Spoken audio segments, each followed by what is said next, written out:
You're being a trooper, man. Just be careful. Just be Yeah, careful. I don't want nothing to happen to you on the stream. yeah. Just tip to everyone else: do not catch a random elbow. Just saying. Yeah, that's tough when you be playing sports. So I haven't played in so long, man.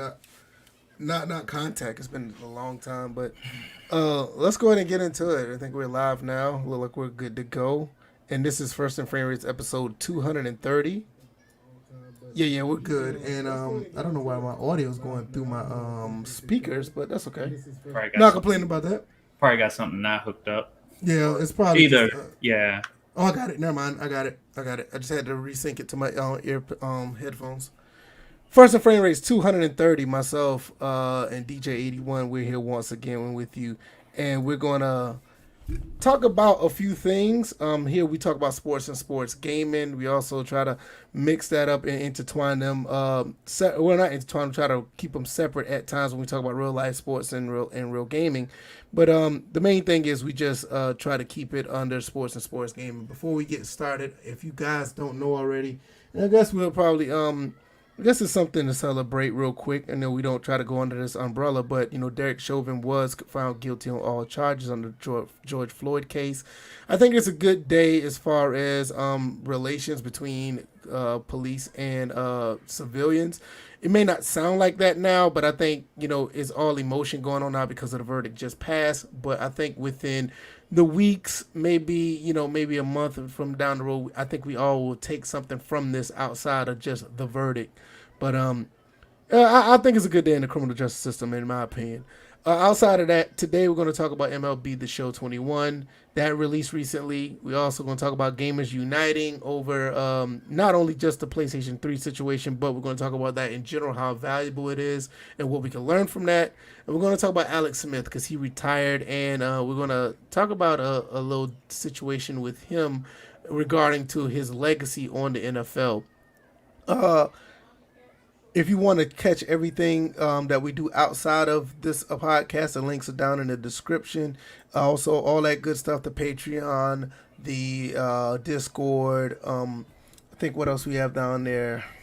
Yeah, I got so much stuff down this. The VF Cast channel, my Twitch channel, DJ's Twitch channel, PayPal, Cash App. I know DJ has one as well. If you can send me that, I'll post that up as well. And Actually, I think a lot of people get a chance to see that when I do my show because I have it just running at the bottom. So if you guys right, ever want to know that, come to the show, wink, and you'll you see it kind of got flash it. as Kind we of got it go. like that. Yes. I don't like to show mine too much, man. It's just I don't know. Maybe one day I need to start doing that. I Oh, have the ticker of it as well. There's the ticker yeah, I right there as always go well. into it, but like if you want to, you don't have to, but just saying. Right, That's the right, way I right, always do it. So right. So I think my banner just went haywire. Did you see that? Or did it go off? Oh, it went off. Okay, there it is. mhm. No, it's just my banner look haywire on the screen, but it's not on the actual video. Weird, Mhm. weird. But anyway, let's go into the intro, DJ. How have you been? You had a little rough weekend. Let everybody know what's up. Yeah, I am definitely in the concussion protocol. Uh, I had a run in with a defender while I was going after a pass in the air and caught an elbow right in the jaw. Ouch, Um, ouch, that hurts.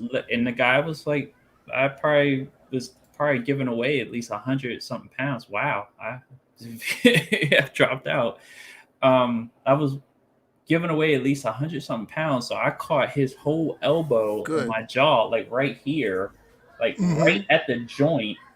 I thought it was dislocated at first, but I know I immediately had a headache as I went down to the ground with the pain.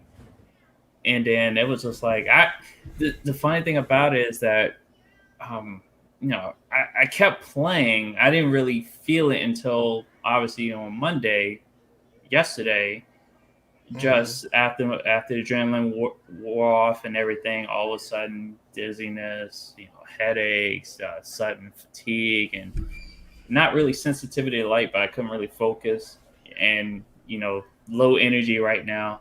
I spent mostly today. I kept my curtains closed for the most part. Right, Didn't right. didn't do a whole lot. Um, if I feel worse I would definitely go to the doctors Yeah, because yeah. Keep that in the back of mind. Be careful when you do fall asleep or all the other good stuff, because concussions are nothing to play with.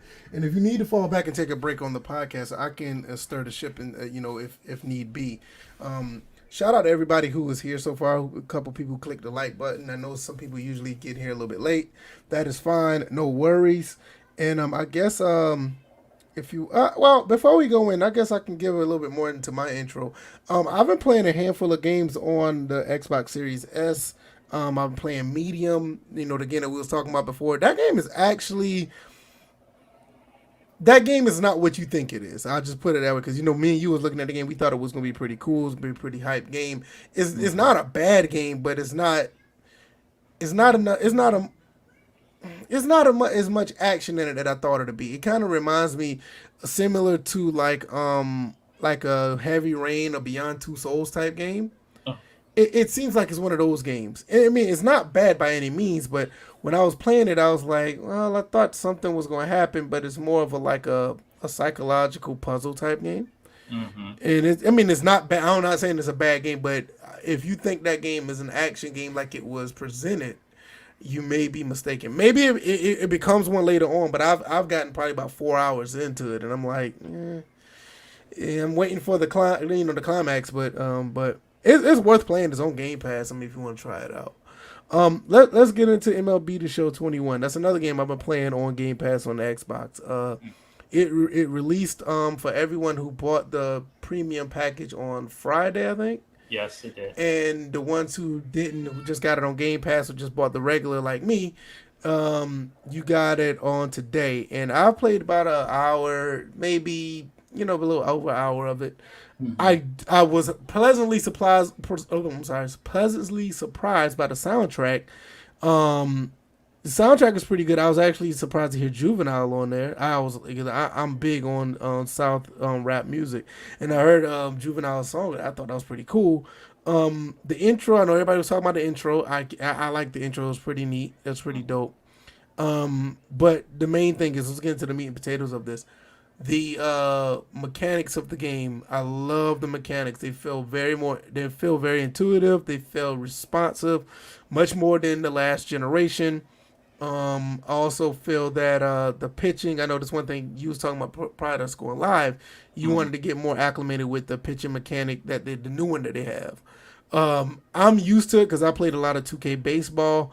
hmm One thing I will say about it, it is a little bit slower than the 2K baseball one, because 2K baseball is just one big motion. This one is more in tune with the motion of the pitcher, and I had to learn that because I was pitching I was moving the motion too fast because of the because 2K was just like one really quick motion, and the pitcher after that the pitcher would actually pitch the ball. In MLB The Show, you have to do the motion. It has to sync with the pitcher's motion of the or the animation. So I had to learn that, but it's very, very accurate. Very accurate. It's more accurate than the PS. I'm sorry, the MLB 2K. They've done a great job with it. It just takes some more getting used to if you're used to the 2K version. Hitting, that's one thing I definitely was on. The hitting is much more responsive. It actually works correctly. I'm glad that it's done correctly this time, because the PS4 version, even the PS3 version, just felt wonky at times when you were hitting. The contact of the ball do feel like you're contacting the ball, and I think everything else is really didn't need to be touched, because for the most part, MLB The Show is already a really good game. So my main thing was basically the batting and the pitching mechanic, which like I said, once I got used to I love it. But DJ, I want to get your thoughts on it as well. Now, the first question is, what difficulty level do you have it on? 'Cause this is going to go into the pitching mechanic. I got it on veteran. I just put it straight on default. All right, so I started out on veteran, and I quickly jumped to Hall of Fame because that pitching meter goes faster on Hall of Fame than it does on Okay, veteran. okay. So That's good to that, know. so Cause yeah, that'd be more than what I'd be used to then if I go right. there. Yeah, Okay. because a lot of times when I was on veteran with that they call it pinpoint accuracy, Yes, or pinpoint. Right. pinpoint pitching is what they call it. Mm-hmm. It's the name of the mechanic, and I found myself going too fast. Right. I did the same thing. So yeah, when I went to Hall of Fame, that's when I was like, oh, I got more green, got more green, got more green. But the important thing about the motion is finishing the pitch. It's that part, that last part where you slam down on the right analog to match up with where you place the pitch, whether it's to the right or to the left. That's called finishing the pitch, and that is the actual release timing. Okay, that makes sense now. Because I had a couple of wild pitches and I didn't know what it was. Right. But once I got the accuracy down, I didn't have many wild pitches. But that makes sense now because there were times like, say, if there was a pitch that you actually had to pull down to pitch, I was getting way more accuracy between that. So I should do that with all my pitches now. See, I didn't know that. All of them. And the thing is, it showed that before every pitch, when you select the pitch, it will demo it for you. And if you start right after it gets to the last part at the top, you won't see when you have to hit down. Right. Every pitch you have to finish the pitch. You have to finish. It's like a follow through, whatnot. Yeah, it's basically a follow through. Okay, I got you. Oh, that's perfect. Then that makes total sense. Right. So every pitcher is different. Pitchers' deliveries also dictate how fast this thing goes. I had the benefactor of having Max and Steven Strasburger as far as my test subjects, as far as with this is concerned. And I'm like, Strauss pitches from the stretch, so a lot of his are kind of like short-winded, but they're still long because he's still slow in his delivery. Max, full windup, same thing, lengthy. But when you get to the relievers or some of the starters that have a faster windup, right? Even the ones that have a wonky delivery, there's probably an adjustment for that as well. But yeah, the most important part is finishing the pitch.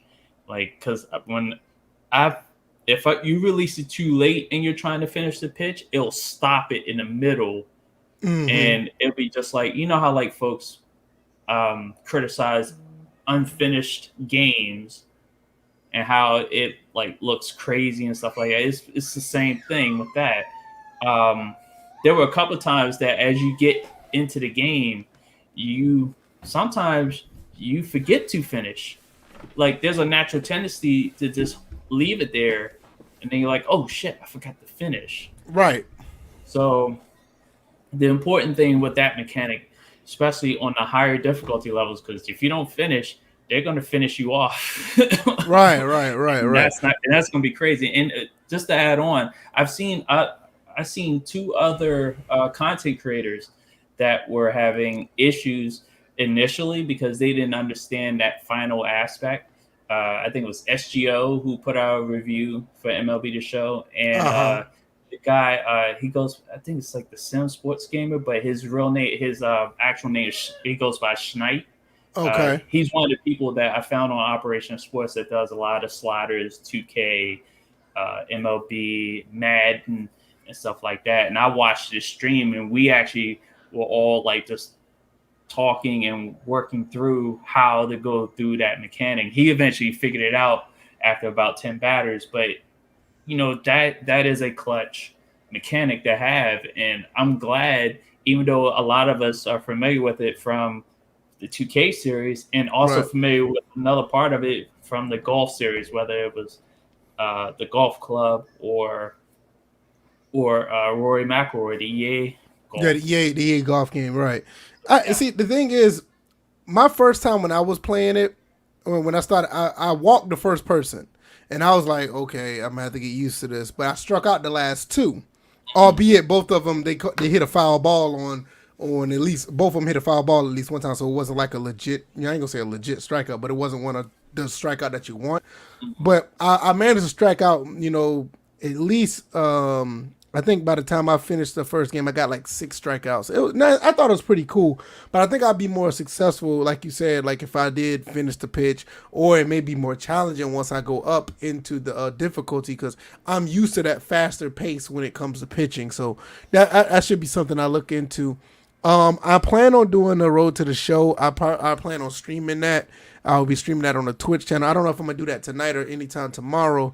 But I do plan on streaming, that, because I think that's one thing I want to, put out there, because I think Road to the Show is an excellent, I think it's an excellent mode, and I think, and I will get into this in a second, but a lot of people are having issues with Road to the Show and online. I mean, obviously online, Yeah. but the Metacritic scores, they're like way out of. I'm actually surprised what they are, because I think even the regular journalists are giving this game between an 80 and a 75. I mean, what do you think about that? Well, without really knowing where the basis for their reviews are, if they're like me, then I wouldn't understand the game, like, because I would judge it mostly on the gameplay, and for me it's like gameplay then the modes. But And this is one of the games that actually you can do that with. I mean, this is not right, like a Madden situation where you're looking at the modes first because the modes are lacking so bad. The gameplay on this is so good, you want to see if they actually improved it or not. And it looked like for the most part the gameplay is great. I don't have a problem with it at all. yeah, because they definitely did improve in the gameplay aspects. Being on the current gen, not the next gen with the PS4 Pro, the batting is improved to the level that you mentioned for the Series S. So I'm like, that was a plus in their department. I know the Xbox users are having a good time batting wise. There's a bunch of animations that actually make more sense. I haven't come across an instance of the ball going through the bat. Um, That's why I did a lot of batting. That's yeah, one of because I don't care what anybody says. They may have bugs in MLB The Show 20. They may have bugs in these other games, but even the small bugs that was outside of MLB The Show 20, the games played a very decent game of baseball. My main issue was that, and that's why I did a lot of batting prior to me, talking about it. right. So a lot of the swing and misses were like real legit swing and misses. Like you had, like I threw it, like struck out. I was batting on Hall of Fame. I struck out through a changeup, and instead of Soto, and I was playing against the Mets. Instead of Soto like swinging, like I had the timing down, he swung pretty much underneath the ball. Hmm. So because the ball was on the inside part of the plate and he's left-handed, so it's like I had the perfect timing, but since it's a changeup, my bat had already reached the spot where a fastball would have been. But since it was a changeup, kind of comes in with a little bit more loft to it, so it kind of drags it as it gets to a spot. So he swung under it. Sometimes you can swing it. Changeups typically you swing out in front and are ahead of it, and you miss it that way. And sometimes it leads you to a type of swing where you're like just leaning and reaching for doing a swing. Right. So definitely good there. Oh, a tiny detail, ball physics wise, and I highlighted this in a video I put out on Twitter, was the fact that the ball rotation actually affected the ricochet once it hit the ground. Like the ball's spinning one way, then it bounced, hit the wall. As it was back spinning as it hit the ground, it literally hit the ground and kind of slightly came back a little bit. Wait a minute. I was like, that's a nice touch. So because normally you would see it just bounce and then bounce straight up or keep going. So, but the bad part was how the fielder fielded it. And I know it was supposed to be expressed in a backhanded motion, but the fielder kind of just did this and the ball went through the glove. He was able to field it and then he was able to throw it. And I was just like, we need that backhand to open the glove up because there's still instances of that. And that's the little issue I have with it as of right now. All right, they're saying there's a lot of people Metacritic. I'm looking at it right now. A lot of people saying that there is a real big problem with Road to the Show. Um, Before I get in that, Chris Thomas says he's enjoying MLB The Show. This is his first playing it since, especially me playing on the Xbox Series X. Mhm. Where's the egg? I don't know where the eggs. He still want Easter eggs. I don't know where the Easter eggs at, baby. What do you know if mommy put them somewhere or they're up front? I don't know either. Okay, yeah, you can take that. What I was saying is like a lot of people saying that Diamond Dynasty is tied with MLB Road to tied the Road to the Show. Why is that? Ooh, I heard there was Yeah, somebody was I'm suspecting. looking at Metacritic right now. A lot of people are saying that. Why would they I do think that? I think somebody is saying that they're trying to get a lot of the offline players to. This is the situation that Madden did. Remember how you got duped into Mutt through Right. Draft Champions? What Through was it? draft champions. I think See, they're trying to get people in the Diamond Dynasty. right. That's what one user suspected that I that's would what's not be going on. surprised. I'm not even gonna lie, I would, because some people are saying that this is it's a lot of people saying this is laced with microtransactions because of it. Right. And then What? and obviously Nah, see, there. I will say this. I don't mind playing this game for what it is, playing straight up baseball. I have Mhm. no problem with that. The reason why I say Road to the Show is very streamable because it's very quick, fast. It makes sense, and it still lines up with playing the game on like a real baseball game. Nothing wonky happens when you simulate. So I have no problem doing that as a stream. I could still play the game streaming it with full like if I still wanted to play like a dynasty or something, I could do that. But if they did this a Road to the Show, I don't, like I said before, I don't warrant it. I don't think it deserves a 0, but I understand why people would get upset because there's a lot of zeros out here saying because of that.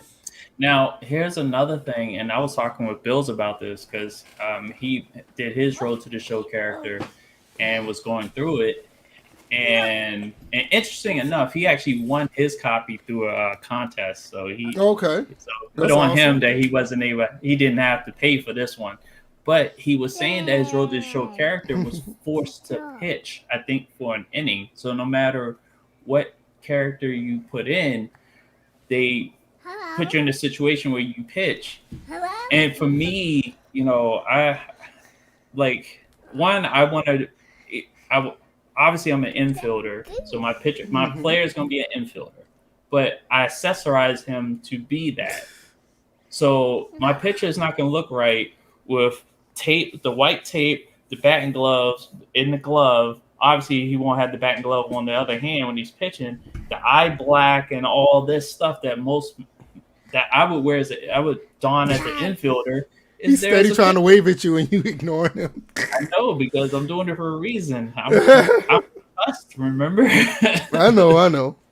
No, so I'm just trying to, yeah, I'm just eye wise. I see him, but I'm not trying to focus because that's what gets me in trouble with these symptoms. And for those that have joined in late, I'm experiencing you can tell, yeah, concussion symptoms from a game this past Sunday. So if I appear kind of like loofy or loopy or whatever, it's that. Yeah, So shout out to DJ for being a trooper throughout this entire. Don't put that in your mouth, boy. That's not funny. Give me this. Oh, nasty. Um. so Anyway, I can see why people are saying this is a problem. If that's the case, go see if mama can give you some candy or something. Give you some chocolate because you don't need to be eating that. Go see if you right. can get some chocolate. And for everybody who was there this past Thursday, note the jersey that BF has on. Note that it's also a long jersey to avoid what happened last time. You So, stupid man.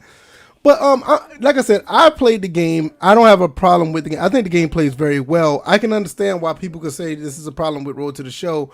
I totally get it. Some people saying there are online problems. I have nothing to say about the online stuff. That's always been an issue.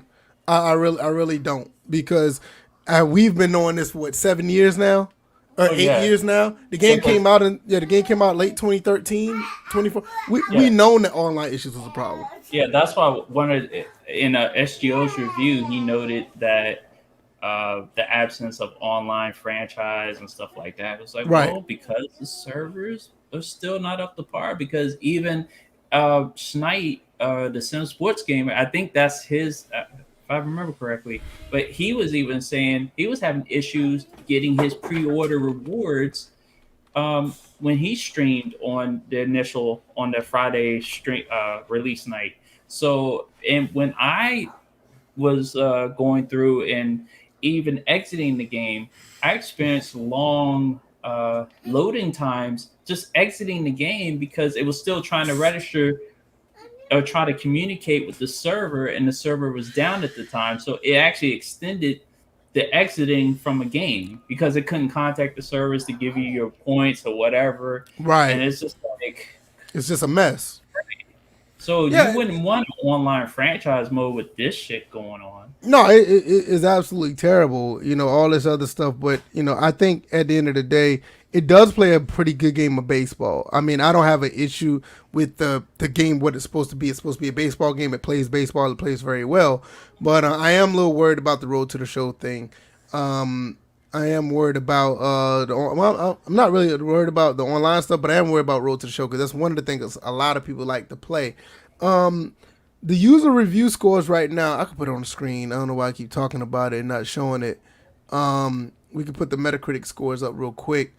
Right now, it's giving it a 5.4 out of 10. I think this is the user score. I think the critic score is somewhere around 70 or 75 or something like that. So, yeah, it's 76. The user score is 7. I mean, the critic review is 76. And I'm not going to sit here and say it's warranted or it's not because I haven't played enough to say that. I don't even know what the game is if I give it a rating because I only played like a little over an hour of it. But I will say immediately I know that this probably plays like one of the best games of baseball I've played since MLB The Show 14. So I mean, as of right now, I can't agree with it, but I can't give it a score either. So I don't know. Like I said, I'll get into it. Probably later on tonight. Probably get into to it tomorrow. Definitely. Probably. I don't know if it depends on how intertwined Road to the Show and Diamond Dynasty is.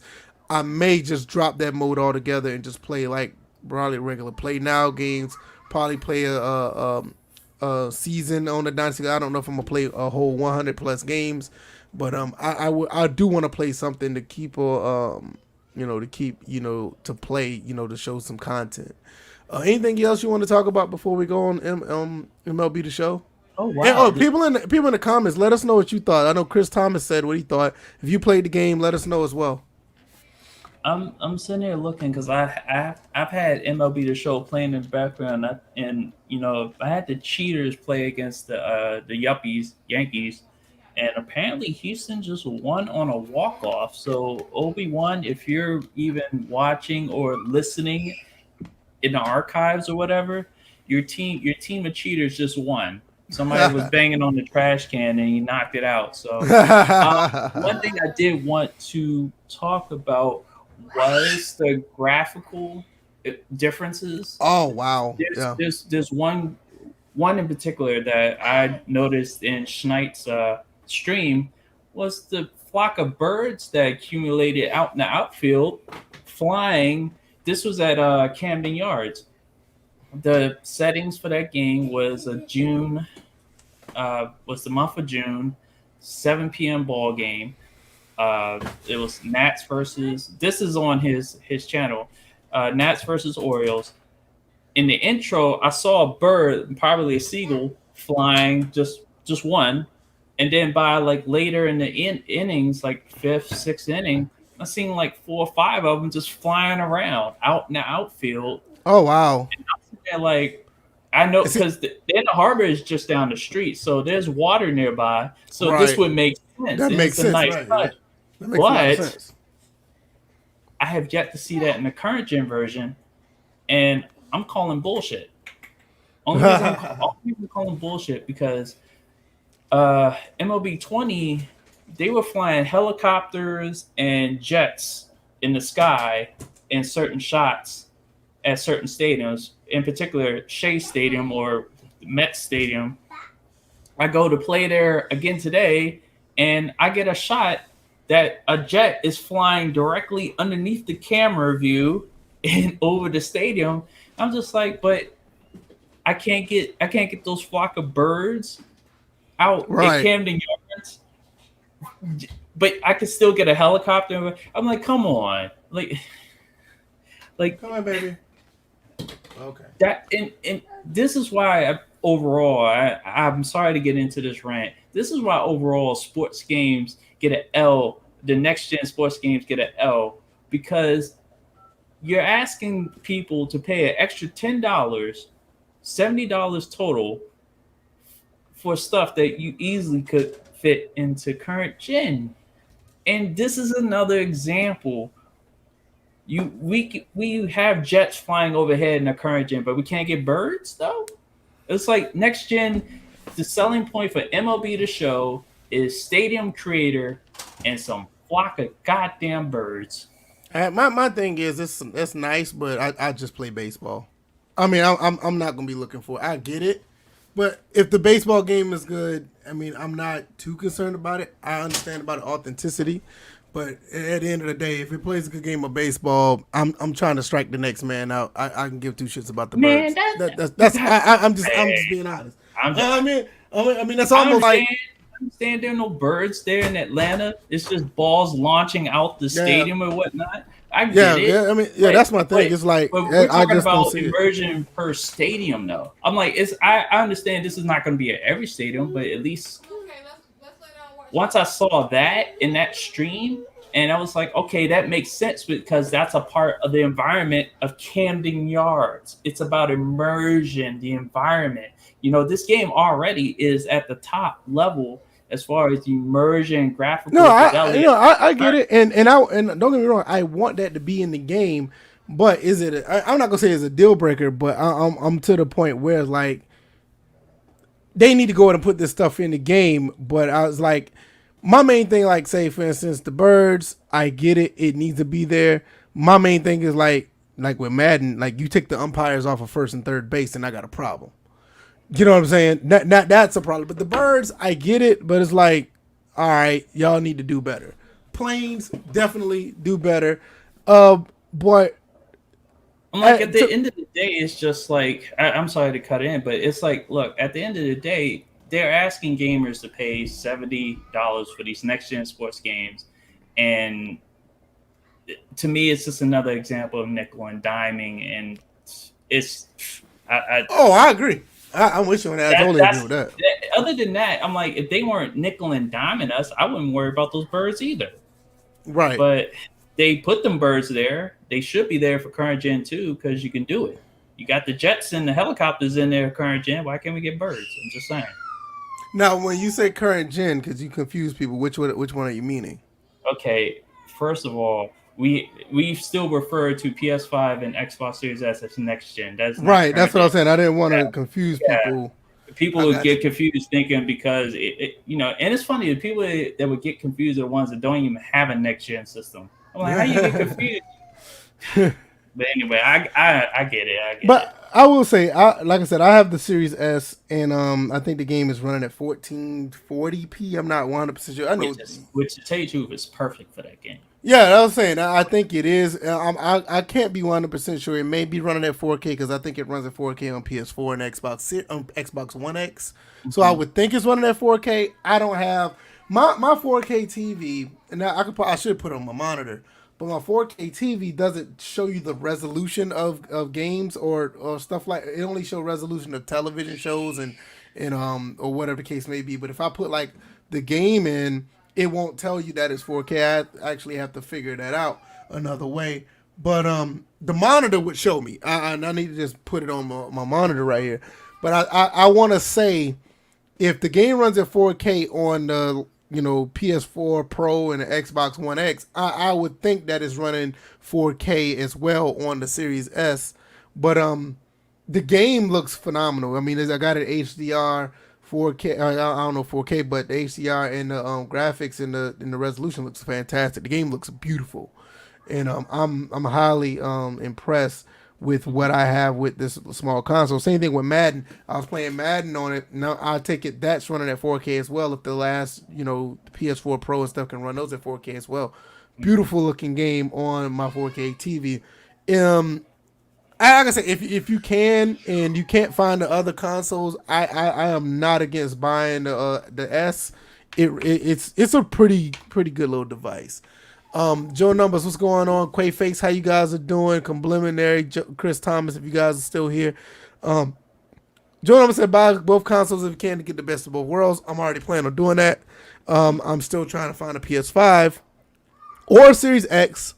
Either one. He also has the Madden play well on the Xbox. So yes, it plays very well. I'm gonna probably be streaming that as well sometime this week. I'm definitely gonna be doing that. I did a breakdown video, believe it or not. I did that on the channel last week as well. And no, that anything that I've played on this, I threw at it 1440p. That's what it says, 120 plus frames. I can attest that it does run up to 120 on the games that I played. I played Outriders, 1440p, 100 plus frames. I have a 144 hertz monitor, works fine. I played a couple other games, high frame rate. It does what it's supposed to do. It's good as advertised. I will give it a lot of credit for that. I guess that's it for that. I want to go ahead and jump over to the Gamers Unite situation. It's something that not just the retro gaming community needs to do. I think a lot of gamers in general need to do this, especially when they see something wrong. Well, before Real you quick. start, Go ahead. I'm gonna step away for a quick second. I'll be right back. Go ahead. You good? All right. Joe Number said, I saw that breakdown with the D-line pressure caused the incompletion. Hopefully they expand on that. I totally agree with that as well. It was really nice how they did it too, because it wasn't like one of these situations where like you see the D-line in Madden where it's like a certain player or a sync, it'd be synced between two players where they do the same animation. This one player actually had he had power over the other player where the other lineman was struggling. So it's like now it's not just like the defensive linemen are doing a sync type move where both of the D linemen are getting past the offensive linemen. It's like, yo, the matchups really matter. This D lineman is actually having problems, or the offensive lineman is actually having problems with the defensive tackle. Chris Thomas said, yeah, especially if you're trying to get items for the road to the show. Like, yeah. Then you talk about MLB the show. Yeah, it's pretty bad. I agree with that. Yeah, it's just that you want to have matchups really matter at the end of the day, and I think that's what they're doing as far as what they did on Madden so far. Hopefully they'll keep that up. Let's get into this Gamers Unite thing. DJ, while he's out for a second, I know he said he think he suffered a concussion in his in the football game that he had this weekend. Hopefully he's feeling well. Hopefully nothing crazy's happened. He said he'll be back. Nevertheless, I'll continue to hold it down. If you like what you hear, please hit the like button. Go ahead and share this podcast. Let people know what we're doing over here. Still trying to grow not only this podcast, but I do the VF cast on the other channel. That link is down in the description. Over there, I talk about more the regular gaming stuff outside of sports. You're probably going to get somewhat of a taste what the VF cast is like in this next topic, so you can check that out. Also, I'm on Twitch. Get the frame rate gear. The Patreon, all that stuff is down there in the description below. So hopefully you guys will be able to check that out. Gamers Unite. Gamers united when it came down to this PS3 thing. The PS3, the store was closing, and all the gamers got together saying, hey, we want this store to be open. A lot of people went to the store, looked at all the stuff that was there. There's a lot of good stuff still there, so people started buying the stuff. They saying they don't want the store to go down. So basically they let their voices be heard. The PlayStation 3, the PlayStation Vita store is going to continue to be open for the foreseeable future. It's not going to be down in July like they said there was. Now, there's one store that's going to be down is the PlayStation Plus. Not the PlayStation, but the PSP. And with that being said, the PSP store is going to be down, so I'm going to try to buy some games for my PSP. I'm not big on handhelds, but I always thought this handheld was pretty cool, so I'm going to see if I could buy some exclusive games off the PSP, because that's going to be closing on July 2nd. Nevertheless, let's get into this as far as the Gamers Unite. They united, and they made some change. DJs, you're good? Everything's good? You're good? As of right now, yeah. All right, if you about to pass out, man, let us know. We don't want to see that live. Oh, it's not an issue of me passing out. It's just I'm just trying to find a spot to look at. And I got you. Why is it so difficult for gamers to unite on certain topics or certain issues in the gaming community? Unlike how we seen with this past thing with the PlayStation 3 store or any other situation where gamers got together and made change. Why is it so difficult, or why is this very rare? Why does it happen more than it needs to be? That's the $1 million question. It seems like it seems like certain, like, okay, for example, Mass Effect 3. That was What one. other? That was one situation. I'm just trying to figure out. Obviously, there's Battlefront 2 Mm-hmm. as far as loot boxes. Trying to figure out another situation.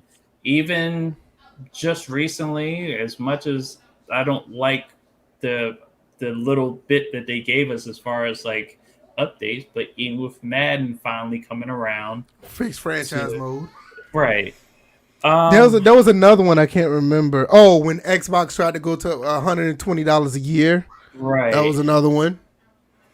And this will turn into the argument that I kind of ranted on the last segment. That was, and people can't come together on this $70 price tag being way too. So it's just like there's people who have different priorities when it comes to, like, they'll prioritize that. Okay, I'm willing to pay $70, and sometimes they'll take the side of the company, which sometimes doesn't make any sense because just moments ago you took the side of consumers and saying that that's bullshit, that you lied about franchise mode, but you're willing to pay in the same breath from that same company $70 for said game for For the lack of same franchise. for the exact same game. Right.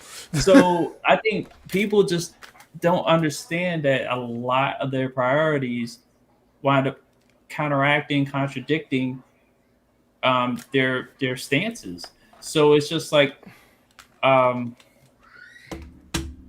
the outcry can be so high and be responded to for one thing, then all of a sudden something else that's just as equally abhorrent as the other, all of a sudden everybody's quiet as a church mouse.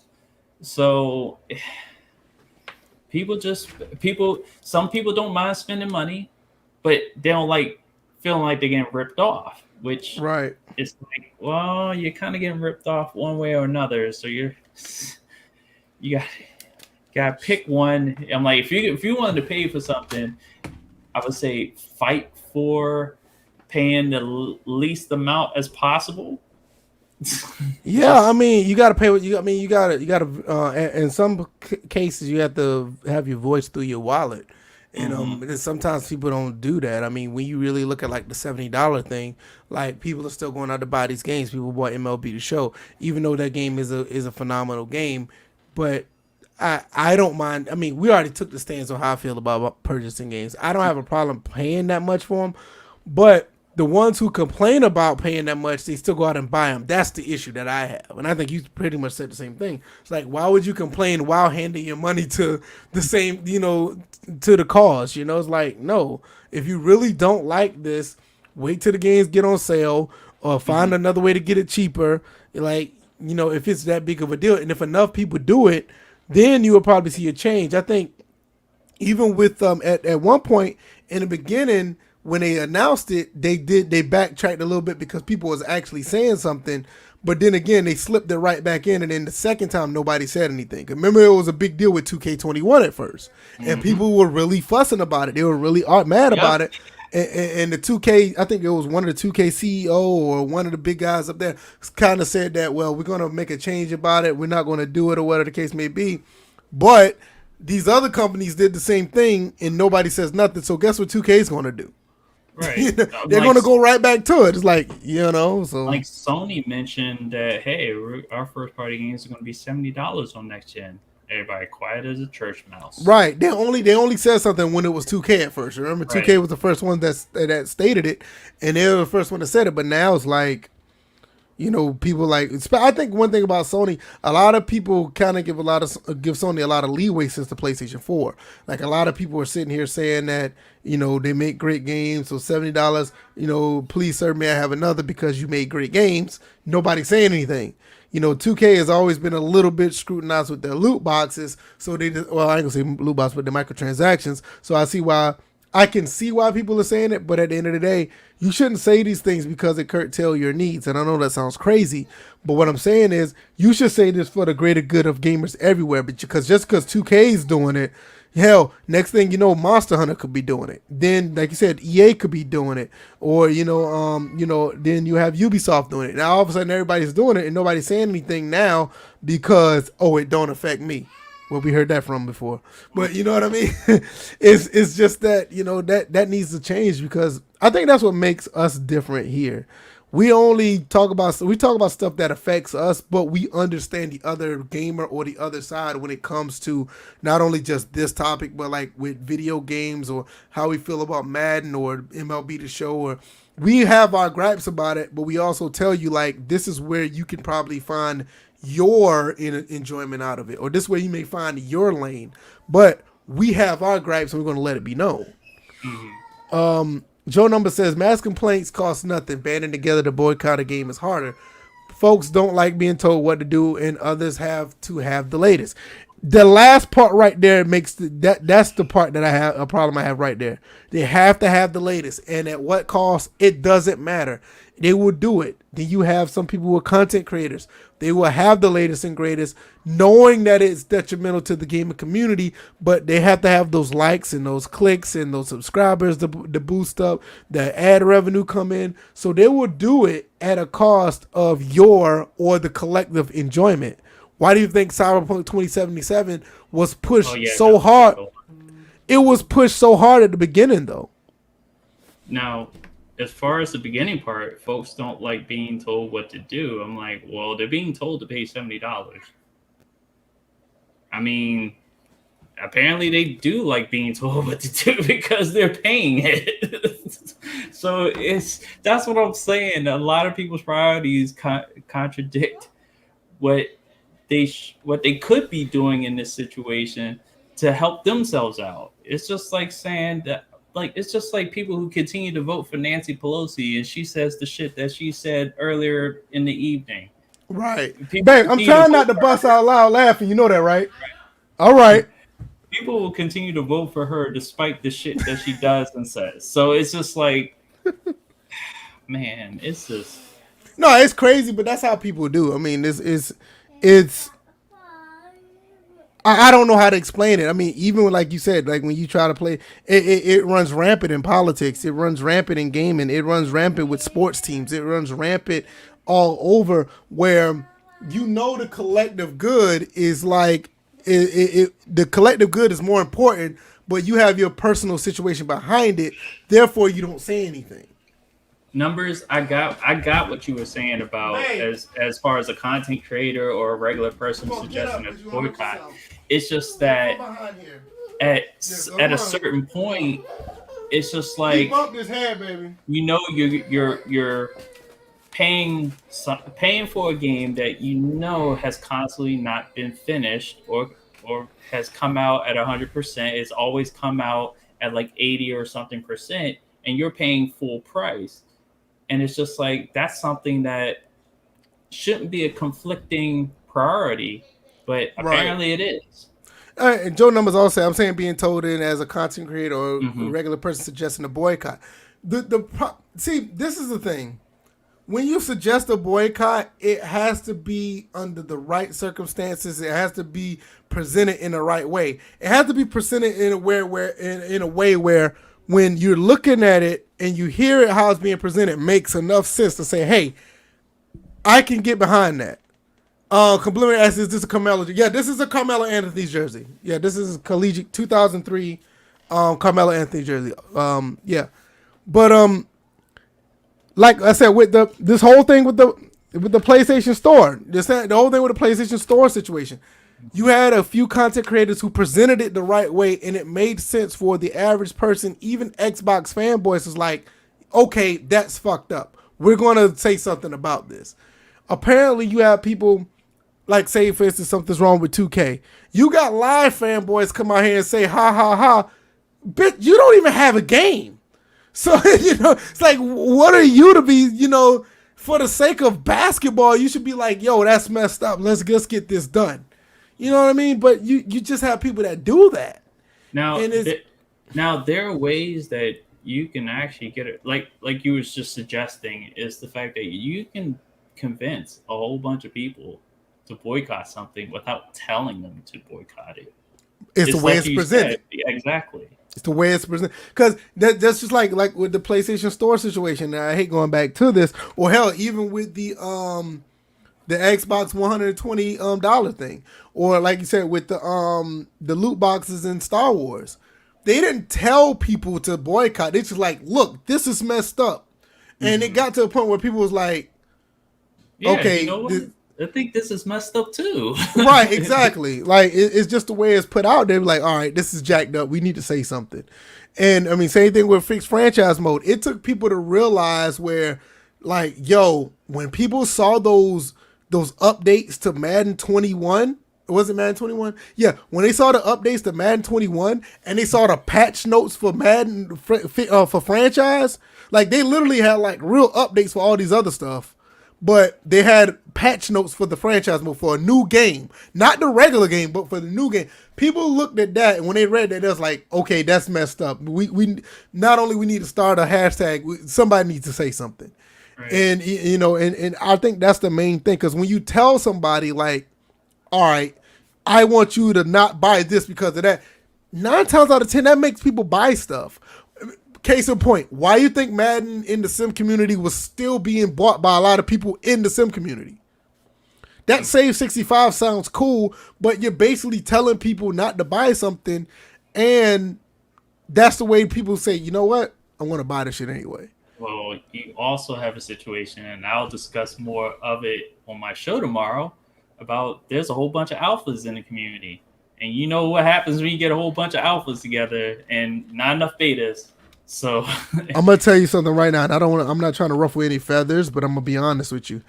Everybody in the sim standard was trying to be an alpha. Oh, that was apparent. That was obvious. Yeah. And it's not a knock on them, but that's just history. You can go back and look at it. Go back to the channel. You will see it. Yep. So and I mean that's one of the reasons why, I ain't gonna say it's the reason, but it's one of the reasons why you see a collective of 7 to 8 people are down to 2, maybe 3. And to be honest with you, all those guys with great minds could have really, it could have really been something special if the miscommunication and the lack of trying to fix the miscommunication was, was there. And I think that was the main problem. But that's a whole nother story for another day. I'm not trying to. But that does go into what Joey Numbers said about, I think the word boycott triggers folks, which causes some to go against the grain. Yeah, egos at the end of the day. That too, because some people, and I'm not even saying this for go push the whole sim standard thing aside, because it's not about them. You can look at a situation where, if, let's say for instance, I saw a content creator say boycott this, and I'm on the verge of probably trying to make that same video or try to make that same live stream, or if I was something like, I thought about it but never put it in place, and I saw him do it and he gets all that attention, I'm not this type of person, but another content creator would be like, oh shit, he did that, man, I'm gonna buy the game anyway, fuck all that, ain't nobody gonna listen to him. I'm serious, people do that.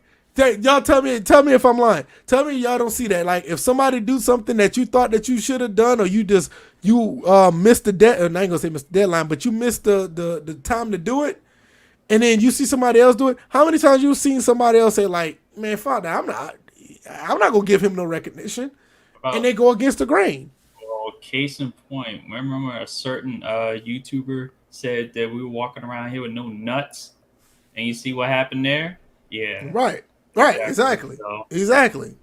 And that's the thing about it, is like, when you try to present a problem, and I think, I don't know if we do the best job in the world, but we're honest about the problems that we see in the game, but we also got to be honest and show the whole picture. I cannot, and it's one of the reasons why I don't like to do breakdown videos as much, because it always tell the one side of the of a story.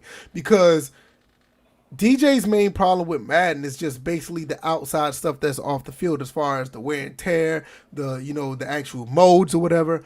I think the game plays a pretty good game of football, and I don't mind showing that off. Unfortunately, not too many people like to show that off. And it's not like a knock on DJ, because DJ's never been the type of person to do those type of videos. But it's just like in general, like throughout the community, what was the old saying? If it bleeds, it leads. It has to be something bad. It has to be something bad for people to get clicks. So like my last video I did with Madden 21, when I showed the good, the pressure to cause Teddy Bridgewater to throw the incompletion. That type of stuff is not be. I don't. I'm gonna be honest. Outside of NYKia, I don't see anybody else actually showing stuff like that to the extent that it needs to be shown, because nobody in a million years would ever. If you tell somebody like, "Yo, this isn't Madden," they'd be like, "Oh, you lying." If you just tell them on the surface, they won't believe it. Or like, say for instance in 2K, like, when they have certain things that they improve on, or something that's not good, if you tell some people, they be like, yeah, right, or whatever, until they have to actually see it themselves. So it's like, I don't understand it. What's going on, Jared Green? Good to see you. Good to see you guys. If you guys haven't already, hit the like button, and also check out all the links down below. We're doing a lot of big things over here. Don't let the numbers fool you. We got the best content in the world over here, I believe. Joe's number says there's enough evidence and data out there to boycott Madden, yet still here, and we are with one football game that's shallow and half-assed. I agree. I think there's enough evidence and data to boycott Madden. I think it's enough data to let the NFL really know what's going on. But the problem is the NFL don't know anything but exclusivity and money that comes directly from EA.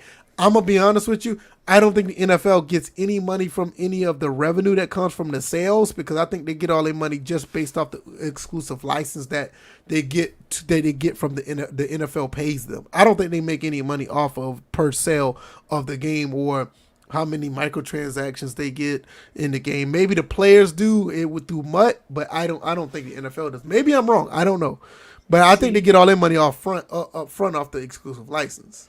Well, that, and then you have stuff like Game Pass and EA Play Pro, where they also get money up front from that. So it's just like a lot of people are getting this, because it kind of leads into that one game developer who was with Sony Ben, that sat there and said, if you want to support the developers, buy full price on day one. I'm like, no. You know what? I'm glad you said it. No, I'm dead serious. I'm glad you said that, because I was tempted to put that as the title in the title, because I thought that was a bullshit statement. But I wanted to put that under the umbrella of Gamers Uniting. I don't think no gamer should unite to pay for something in hopes of having another game. What if that second game isn't as good, and I'm investing my time on a game that's probably is worth full price to begin with? If the first game's not worth full price, why should I buy the second game that's supposed to be quote unquote maybe better? Why would I do that? I look at it like this.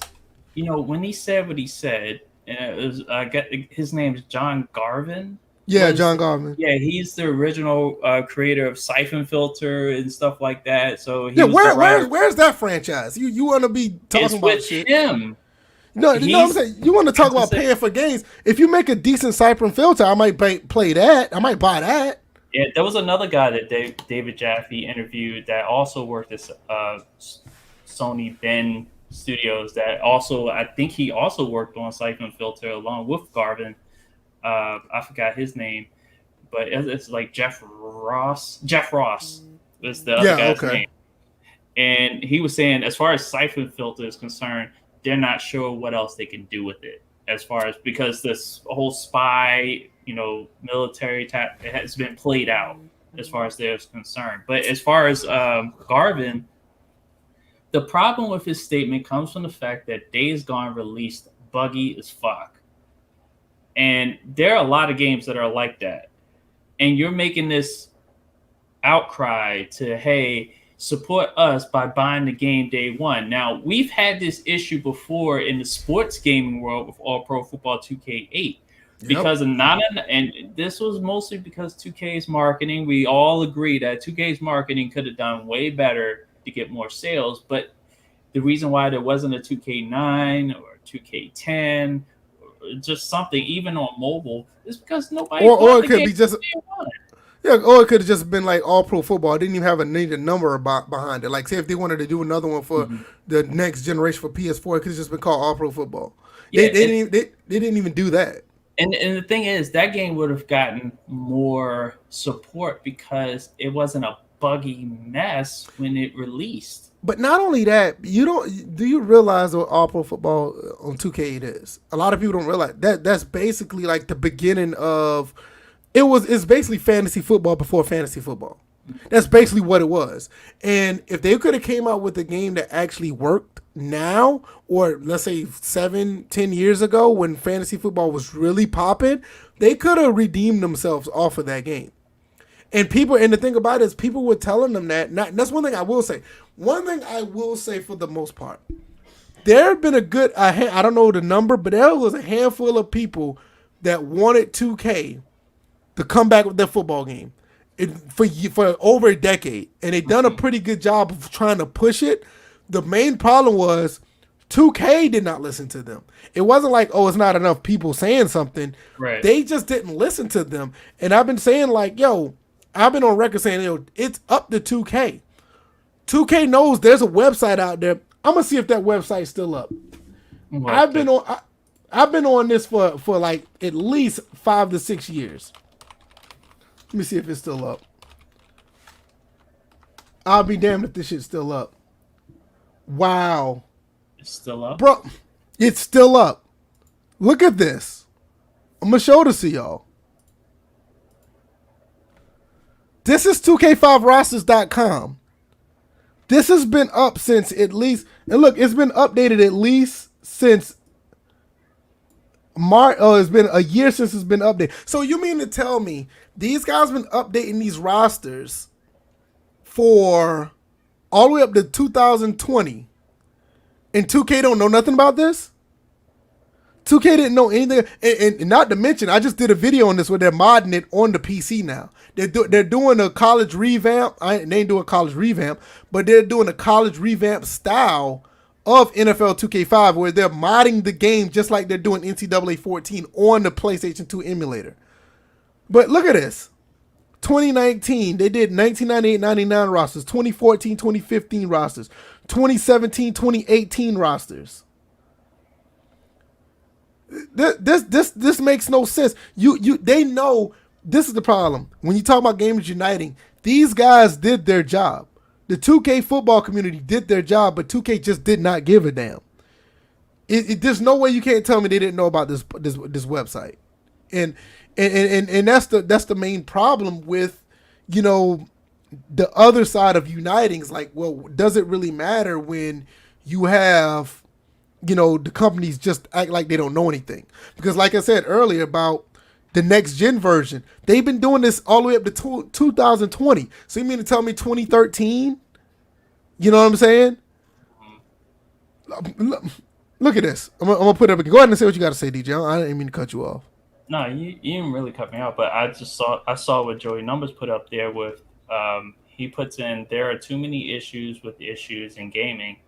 Companies make easy games for influencers to attract masses too.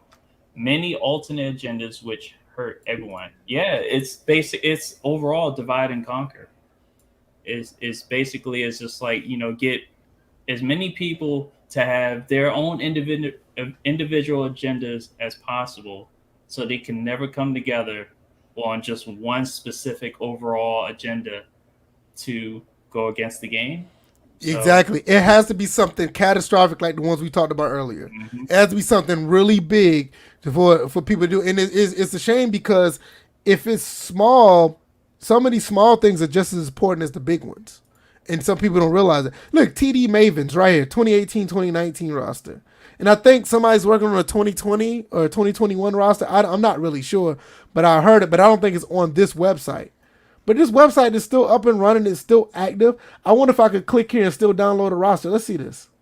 Yeah, and you see that Neff is here, so Look at that. I just downloaded the goddamn roster on right now. This was for the 360. Okay, for a single game, it's usually free to franchise. Okay, but this is they're still active. This is unbelievable. I don't understand it, and that's the stuff that really made me mad at 2K because like y'all know these guys are craving for a football game. They have a dedicated website to you guys, and y'all do nothing. well, it's funny. There's a concept called a calculated risk or whatever, or collateral damage that most companies will account for when they, put out something, a That's game, true. I understand. feature, or whatever. So EA, because look, you did go on a bender when it came to SpongeBob, but they knew you was going to do that. You're right. Matter You're of right. fact, they were hoping you did that.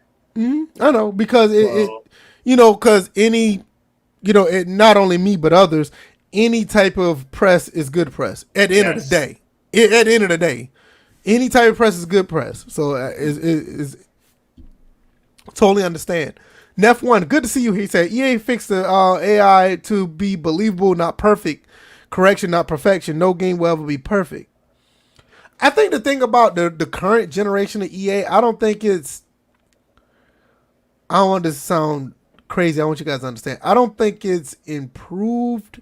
I just think they have use of more animations to make it look better. I guess that makes sense. I don't yeah, know. because when you're talking about AI, you're talking about decision making. Now, selection of animations. Um, if they Right. That improve that, that's a form of AI that that it's not really affecting the actual decision to be in one place or another. I think that's where we need the advancements to go, where it's affecting. Okay, instead of going to point B, I'm gonna go to point C or point D or point E, F, G instead of just point A and B. right. Like I said, like the AI, you throw a high pass. Hmm. They may have a different animation to catch that ball. So that looks good. AI, they throw a high pass. The receiver sees the ball and don't go for it. You kind of you see what I'm saying? It's kind of like that. That's kind of the analogy I was trying to make. Or here's the advancement to that, which would be result number C.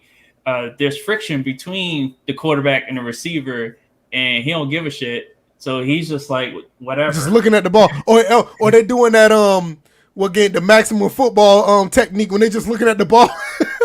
That's one thing Maximum Football did very well. The head tracking was really good at Maximum Football. Right. You just look That at it was like, yeah, ooh. yeah, that was really good. I give Maximum Football a lot of credit. The head tracking was great. Neff also said, I cannot play the game in the current state it's in. AI is unplayable in my humble opinion. And I totally understand. There are some situations where the AI is really questionable.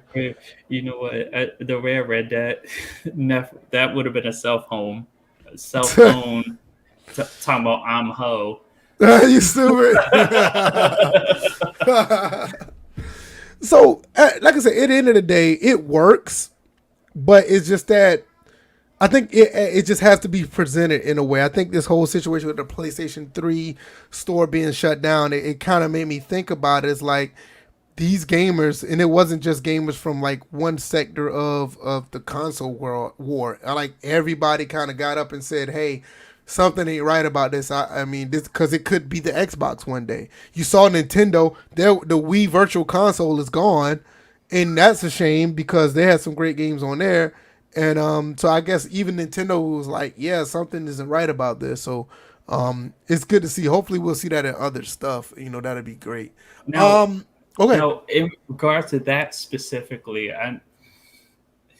my question comes in: at what point? Because not a lot of people talk about these old, like you and maybe a handful of others are like, it's like We're, we're, trying to we're trying to find the unicorn in gaming as far as people talking about old games. yeah, we're in the we're in the I'm in the trenches of the old games.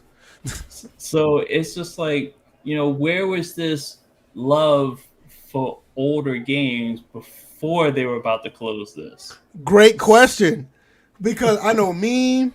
Mm-hmm. A lot of people in the retro gaming community, I watch all their videos. I'm not even go down the names. I mean, they're bigger YouTubers than I am, but like people like My Life in Gaming, Adam Korlick.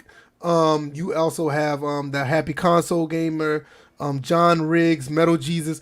I follow all those dudes that Mm-hmm. actually followed, the retro gaming scene. So those guys, they're entrenched in it. But the casual ones is all up in an uproar, like, oh my god, the store is closing. We need to do something. Nah, bro, shut up because y'all probably don't even have the consoles.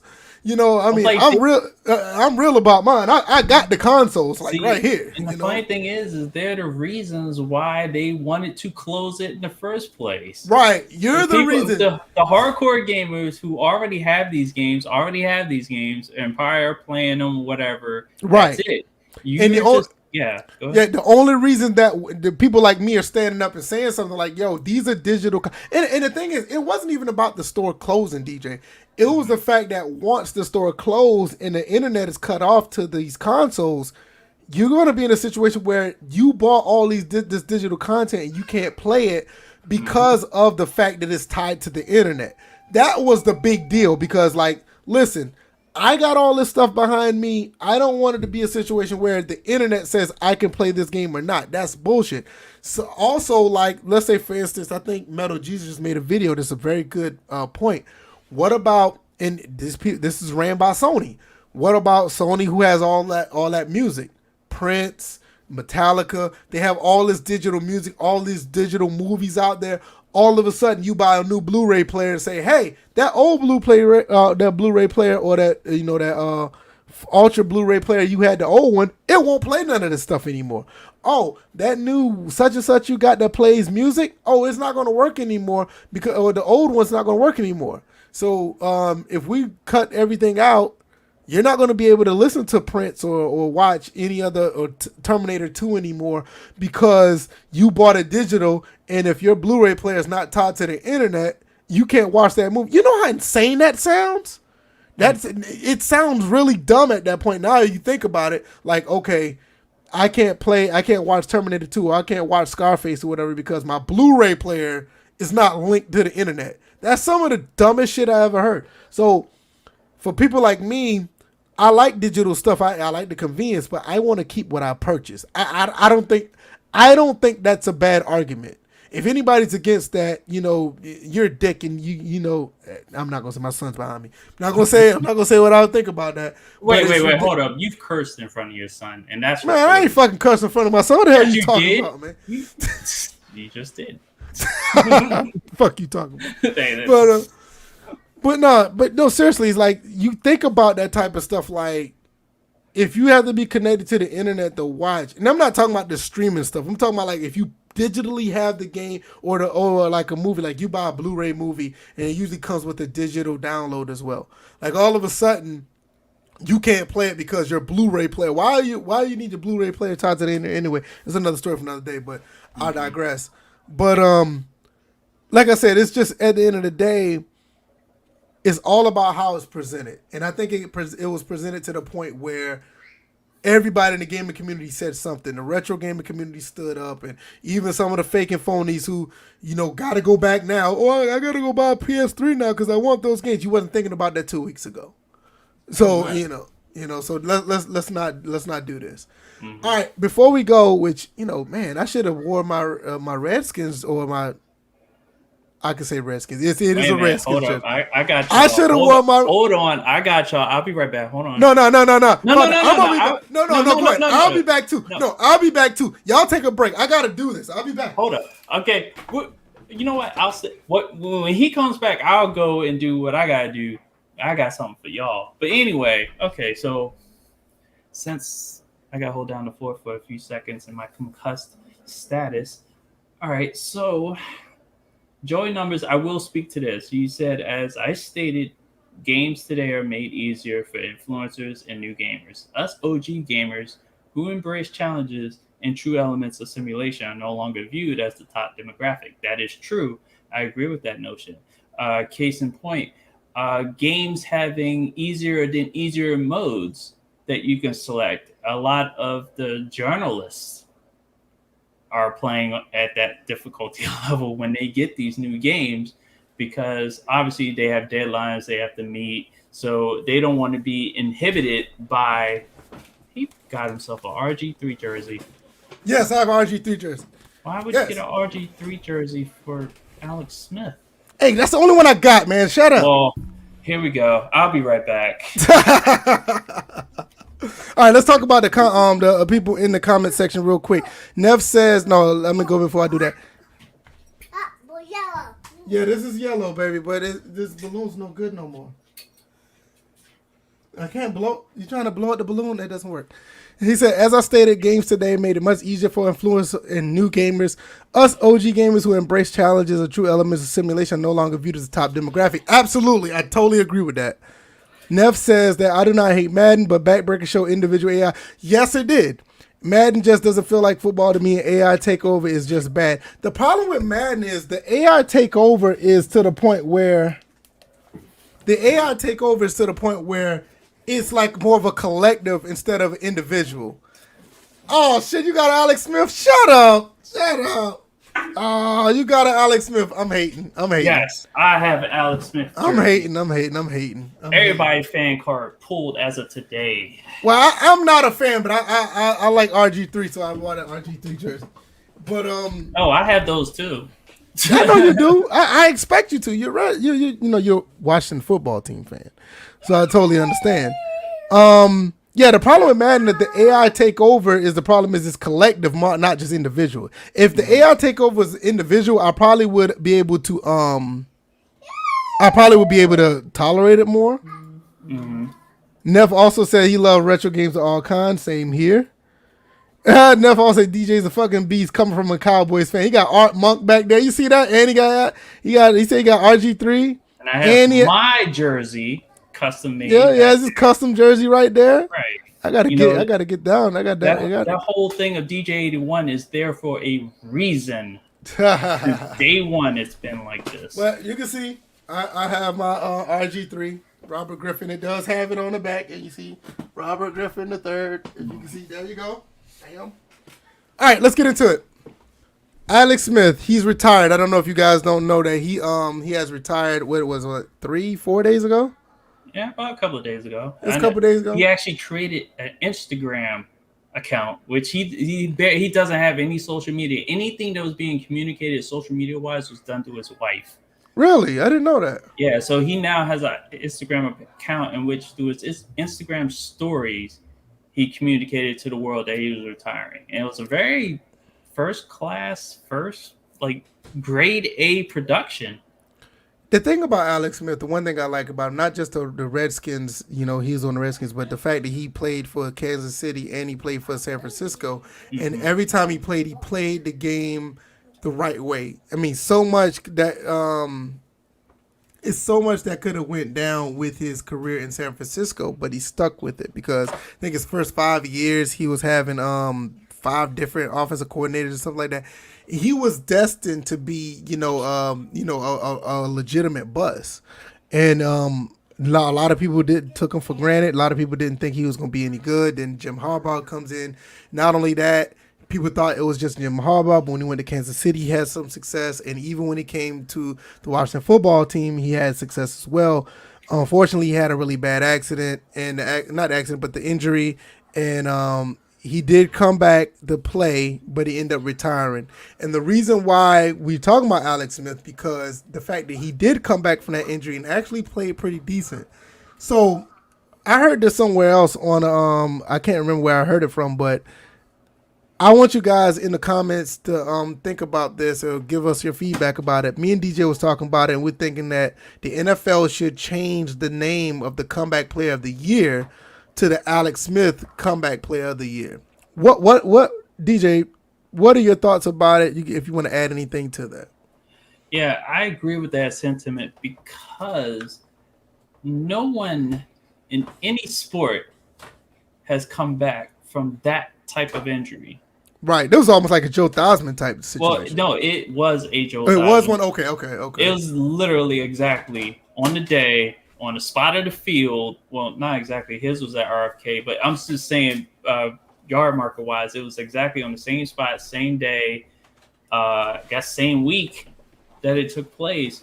And thank God for technology, but also people underestimate the will of the human spirit to Right. come back from that, because he originally was just, I'm like, his thought was small on this. I just want to be able to walk with my wife, and I want to be able to play with my kids. That was his original thought. Right. And also, thank God for the military. Thank God for the folks in uniform that, because of the mentality that is in the military, it's kind of forgotten in regular civilian life, to when the tough gets tough, when things get tough, the tough get going. That was the old saying. And, it was, and okay, as much as I hate to also give this person credit, former President Donald Trump approved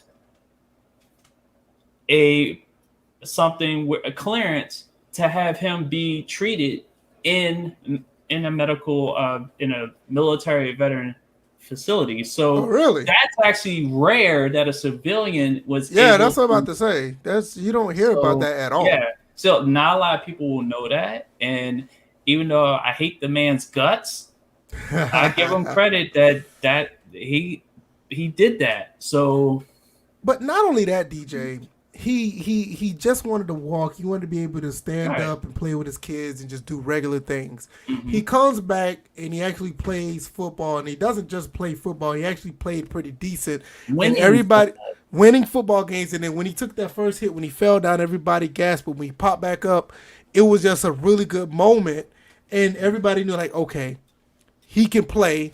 Still be a little cautious, but it was kind of a sigh of relief from everybody to know. I mean, not even just Redskin or Washington football team fans, just Mhm. football fans in general. People that probably didn't watch football like that knew of his injury, just wanted to know how well he's going to do when he came back. So I know Joe Number says right here he agree with us both, and I mean I see it, honestly, I see it as a no brainer. I think within the next year or 2 years, I think they should rename the award for that, because, like you said, we talk about the Adrian Peterson situation. I don't think it was a Mhm. necessarily situation about him coming back. It's just that how fast he came back. Then you look at other people that had their issues with injuries and they tried to, but they never did. They Right. weren't able to. But Alex Smith actually did. He kind of pretty much defied the odds and actually came back and played at a pretty High high to level. above high level, so it's like I think it's a no brainer. I think they should rename the award after him, because I don't see anybody else even coming close, if not matching, to what he's done as far as coming back from an injury. Yeah, because that situation with Alex Smith, it became very transparent. Showing everybody his leg. He almost lost his leg. The various Right. infections, the number of surgeries. He almost lost his life at one point. And to be able to get back on the field, and that first, sack that he took against the Rams and Aaron Donald, that Right. was the fact that he held up for a little bit before he went down. I was, because everybody held their breath at that moment. Right. And it wasn't just that one sack. He got sacked over and over and over. Everybody talks about that first one, but he took several sacks that Mm-hmm. game, and he was able to eventually shrug it off. And I think once he got that underneath his belt, that's when also, what was it? The next game, he almost went crazy with leading a comeback, but he got ahead of himself. But he's able to escape Washington with a winning record as a QB, which no quarterback recent in the last, I don't know how many years, uh, 2 decades, have escaped Washington with a winning record. So So this is what I'm saying. It's like not only like with Washington, even when he played with give me that, baby. Oh, you want to play? Okay. I'm about to put you in the bed, sir. Okay. He liked playing catch. Even not only just with Washington, like even when he was in Kansas City or when he was in San Francisco, he done great things for the team, whatever the case may be. Neff One says, I like Alex Smith on the Chiefs more than any other team that he played on. Yes, sir. well, yeah, because his Hold on, I'll be back. talents were definitely used to a greater extent on Kansas City, and his unintended mentorship of Patrick Holmes pretty much was the most efficient use of his skills and talent. And, San Francisco was one of those situations where, like, he's the quarterback, then they get Colin, and then it's kind of like they bounce back and forth of who's the starter. So it's just like something had to be solved there. And then, of course, in Washington, there's a 2-year gap in the last time he played and then this past season. So it's just like, just think if he would have kept playing throughout those 2 years. We were 6-3 when he got hurt. Right. Yeah, y'all doing pretty good. Exactly. 6-3 playing against the Texans. So, Right. and of course, in Washington, there was a bunch of shenanigans going on. And I think one of those shenanigans played out because the coach made a player inactive that normally would have been in that play that would have blocked the right person. So, yeah. Way to go, Coach. Mm-hmm. Joe Number said. Joe Number said, I had a similar injury to Alex Smith playing football for the Marine Corps. Though injury is no joke, and to see him ball out afterwards was amazing. Neff says, look at Tommy John's surgery, how people made a comeback, and he made, and others made. Alex Smith 100% should get credit and the name. Like I said, I totally agree. Oh, go ahead. To Joey Numbers, thank you for your service. I didn't know you was in the military. Yeah, I didn't. Yeah, I remember he said something about. You may have said it a while ago, but yeah, he said it a while back. I think it was like early. Yeah. But yeah, thank you for your service. Absolutely. Javion Dillingham, how you doing, bro? Good to see you here. Good to see you. But no, like I said, I think looking back at it, I think they should change the name and he should be honored because, like you said, that type of injury was like really significant and people were like really wondering not only if he play again, wondering if he would be able to walk again. Right. So 100% behind that. It was sad that towards the end, that injury affected that calf, which was a symptom of that injury, because when you had that calf strain, a normal person would have been back that following week, but because he didn't have much of a calf left, right? Because of the infections, they had to remove a good portion of his calf. He didn't have enough muscle to be able to recover from a calf strain. So it was unfortunate he didn't get to play in their final game, but he was able to do enough to get them into their into the playoffs. So hats off to a overall good career. And very much the top comeback story of all time. Yeah, I can agree with that, definitely. Pretty solid career overall. I think, like the first 5 to 7 years kind of held him back, but yeah, a lot of quarterbacks don't really, they don't really survive after that. You would hear, like, say, for instance, you saw Tim Couch, or you see, not even going to talk about Ryan Leaf, but you see a couple of quarterbacks who just don't do good their first couple of years. You never hear from them again. But he was able to stick it out and continue to be a team player and wait for his turn to redeem himself. And like I said, once they went to the Super Bowl, even though, Kaepernick was there, Alex Smith was pretty much the driving force through most of that season.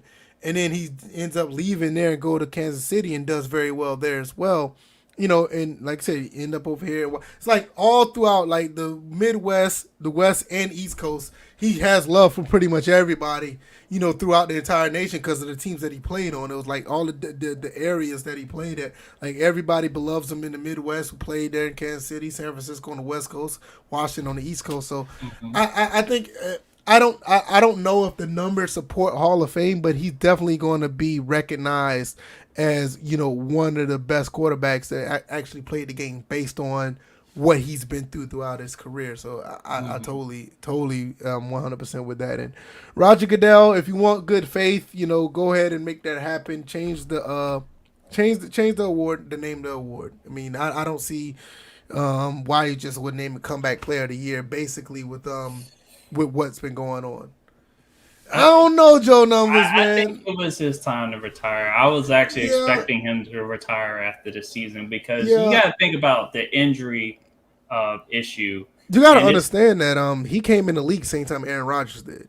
Right. But just back to the injury issue. Calf strain kept him from playing games. Normally a calf strain. Now, those hurt, but at the quarterback position, you can recover from those a lot faster than what he was able to So teams obviously they wanted to look at him. They know what he can do when he's like I would say because at the most he'll be 95% healthy. That 5% being that anything related to his right leg. Right. He couldn't get over that calf strain, and it because you saw it affect him in the San Francisco game. And a lot of people don't realize that Alex Smith is naturally a scrambling quarterback. People don't know that he naturally likes to move around in the pocket, and with that, you can tell when he was standing back there before the calf strain, the fact that he's jittery back there, right? And he's kind of like he'll hitch and hitch and hitch. He wants to take off. He wants to move, like you said. He wants to move around, be mobile. Yeah, he's He used to be able to extend the play. He's not. We wouldn't be that quarterback that he was destined to be before that injury. Right. Yeah, because a lot of people don't know. Like he's not like obviously he's not like a Michael Vick or Lamar Jackson, but he's more of the. I'll say he's more of like the Steve Young type that like to move around in the pocket, and if he has to take off, he will. Mm-hmm. But it's just that with that leg injury, you kind of ask him to do something that he's not naturally known to do. He's not like a let's say a Matt Ryan or a Tom Brady just want to stand there and throw. He's going to want to move, and that's caused concern to a calf injury or even with the leg injury in general. So. Mm-hmm. It's not really ideal. So I think after 15, 16 years in the league, he got drafted number 1 overall in 2005. Right. Yeah, because Aaron Rodgers came in number 24 or something like that. Yeah. So I know they was in the same draft class. And so after all this time, I think if the injury never happened, I could see him. Like say the injury didn't happen, he got let go by Washington. I could see him going to another team and play easily. Yeah, easily. I could see that. Now here's the other thing that apparatus that he has on his leg that also affects him being able to push off. He can't without the volume of the calf muscle. He can't push off on his own. That thing. So if that thing would have malfunctioned during a game, right? I mean, even if he did, his throws would be all out of whack. Oh yeah, you know what I'm saying. Even if he did try to push off, even if he tried all his strength with that calf to try to do it, not only he'll hurt himself, but you want to see wonky throws, you'll really see them. Mm-hmm. So most of his throws was basically off of like just arm strength because of the fact of that. Mm-hmm. So it's and not only that, like I said, even with that, he actually was pretty efficient. So that just goes to show you the type of player that he is. Mm-hmm. So I don't know. Joe Number says the guy went 5-1 though. At least keep him as a security blanket. Yeah, that's he also says blanket with a hole in it. He's saying the injury does affect mental. See, we didn't even talk about that. It does affect the mental side as well. It's just a part of him didn't want to see him go.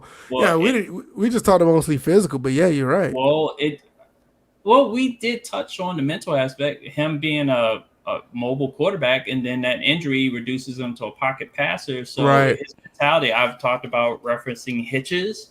That's his timing. That's all like in the head, and the fact that if he doesn't feel confident that he can escape, then he's going to get rid of the ball usually sooner rather than later, which, for him, it was about getting the ball, breaking down the defense, and then getting out the ball.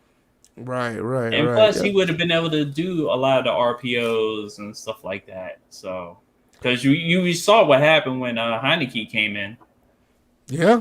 Did see that. Mm-hmm. I'm still amazed that this roster was available for download on this website. That just goes to show you the website's still up and running. Mm-hmm.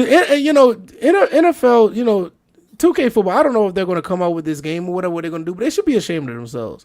They could at least came out with one game since 2007, regardless of what they say. Licensing? No, nah. They could have came up with something between now. I mean, you gotta realize we had a whole generation without a alternative football game, and I think that's the first time that's ever happened. You could talk about Maximum and Axis, but I'm not really counting them. I'm talking about like a real AAA game. This is the first time that the game alternative game have not more than one AAA football game has not come out in the generation. That's pretty sad. We went a whole generation without an alternative hockey game. That too, you're right, because the last one was 2K11. Jesus Christ, what the hell is going on in sports gaming? We just talked about this competition returning. I'm starting to doubt that a little bit. Yeah. Preliminary Sports says Alex Smith should be a coach. What you think about that, DJ? I agree 100%. The work he was able to do with Taylor Heineke Well, and even the other guy who was hurt. I'm like, I wish Haskins would have taken it seriously yeah, I agree. because I'm sure Alex Smith was talking to him all the time. But if anything that was an indicator that Haskins wasn't taking in a lot of this information was on video when that linebacker was like, "Stop staring down people," and Haskins like, "No, I'm not staring down anybody." And The thing yeah, is, it's like it's so much talent. There's times, and then we rely on our talent so much, and it kind of be to our detriment. I mean, look at Michael Vick. Michael Vick clearly said he never looked at the playbook when he was an Atlanta Falcon, and he was that good not looking at the playbook. Just imagine if he did look at the playbook. right. You know what I'm saying? Like we went to the NFC Championship with this guy, and he did not look at the playbook. That alone is like amazing. But just if he did, it'd have been a different story, But Right. you never, And then Jamarcus Russell claimed he looked at the playbook. You ever heard about that story? Yeah, I heard we've talked about it several times. They sent them home with a blank. It was like a blank video or a blank playbook. Uh-huh. They asked him, did he look at it and what he thought about it, and he told them what it was. And come to find out, it was blank the entire time. Yeah. Jamarcus Russell. I wish there was a hamburger inside of it. That's what. That or some lean.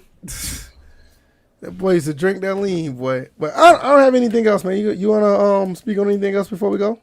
Nah. I really don't have anything else. Other than let's see. Joey Noah says cold at LSU, trash for the Raiders. Yeah, he really was. He's right. He really was. He didn't get a chance to play for any other team in the pros. It was just the Raiders, and that was it. That was it. Got fat. Yeah, they ran his ass up out of there. Well, they rolled his ass up out of his fat ass. But no, anything else before we do outros? I think we covered everything. No, I think that's it. That's all my concussed self can take for tonight. You did a good job. I don't know if you guys got here late, but DJ did suffer a concussion in his latest football game. He does still play real live sports. And I'm glad that you were able to make it through because I was kind of worried about you for a while. But you made it. Great. Good to know. Thank you guys for coming through. This is number 230 of the First and Framerates podcast. Pretty good show. Talked about MLB The Show. Talked about Gamers Uniting. That branched off to another topic that actually was pretty good. I didn't think it was going to go that far down the rabbit hole, but did pretty good. Same thing with Alex Smith. I think that turned out to be pretty good as well. Mm-hmm. Maybe we need to do a highlight on some players sometime down the road. Just do a highlight on Pacific players. Right. That'd be pretty neat just to talk about them. Maybe some that are playing or some that are not. I think that'd be pretty neat. Outside of that, like I said, I may get on to the Xbox and play some MLB The Show. I may just cut on the stream, so I may be streaming, and I'll put a notification out there. If I don't stream tonight, I definitely will be streaming tomorrow. Definitely will be doing that. So you guys check me out there, and that'll be on the Twitch channel. Link down in the description, and that'll pretty much be it for me, and I'll let DJ do his outro, and we'll be up out of here. All right. So earlier I alluded to a topic that was. Wait a minute. Did he say Jamarcus Russell sings with Jodeci? Man, what? Yeah, I saw that. I was just I so forever my fat lady. Jesus Christ. But anyway, earlier I had alluded to a topic that I was going to talk about on my show, which you can find on Twitch at EVO325, but I also multi-stream, so I'm also on YouTube. What the fuck just happened? Episode 24, I believe we will go into, are you an alpha, beta, or something else? We'll definitely talk about that, and we'll also talk about the Derek Chauvin verdict reading. I'll give you my thoughts as far as how that went and the shenanigans surrounding it. So that will be tomorrow at 8 p.m. Eastern Standard Time. So I'll send out the link and everything beforehand. and we'll give it a go. And also, just to let you guys know, I'm available on Spotify for I what the need fuck. that. I really need that link. I didn't have I it thought I on. sent it to you before. You Uh. showed it in past Yeah, episodes. I had to pull it up. I'll pull it Okay. up. Go ahead and keep talking. Yeah. I'll get it. Okay. But yeah, I'm available on Spotify. I'll send a link out for that too later on Twitch. If VF pulls it up beforehand, he'll probably pop it up on the stream. I'm also available on SoundCloud. Not really using SoundCloud as much, but I am using SoundCloud to get it on Spotify. So, what the fuck just happened is on Spotify and on SoundCloud as we speak. I just have season 3, so episodes 21, nope, wait, 21, 22, and 23 so far are up and ready for your listening pleasure. It's been great trying to transition to deal with just an audio only audience. It's really a thing. So, yeah, happy to. And also, you can find me on Twitter. There's VF with the clutch link in the chat. You can also find me on Twitter, DJ81. And yeah, it was good topics, good discussion. And I had to get a Falcons fan in a Redskins jersey, which is rare, but kind of like a long overdue bet fulfilled. Not that we betted anything, but last time the Redskins and Falcons really did anything significant, the Falcons got their ass whipped by RFK. So yeah, we had fun tonight. So thank you guys for coming through, and yeah, we'll do this again. Yeah, definitely gonna do this again on Thursday. Like I said, the link right, like DJ said, the link is right there. You guys go check out him. Go over there and subscribe or follow him on Spotify. Go listen to the podcast at your leisure when you can't catch him live, or hell, after you catch him live, you want to listen to it again, download it and listen to him then. Same thing with me. I do my podcast on Sundays at 10 a.m. That is the VF Cast. I talk about just regular gaming, none of the stuff going on as far as sports. I try to separate the two. Also, the VF Cast channel, like I said, same thing. I talk about gaming as well. Tomorrow, like I did say, I am going to stream. I owe this to you guys because Monday I was dead tired and I had to get up and work today. I could not stream. I was dead tired. I am going to do this. Complimentary Sports.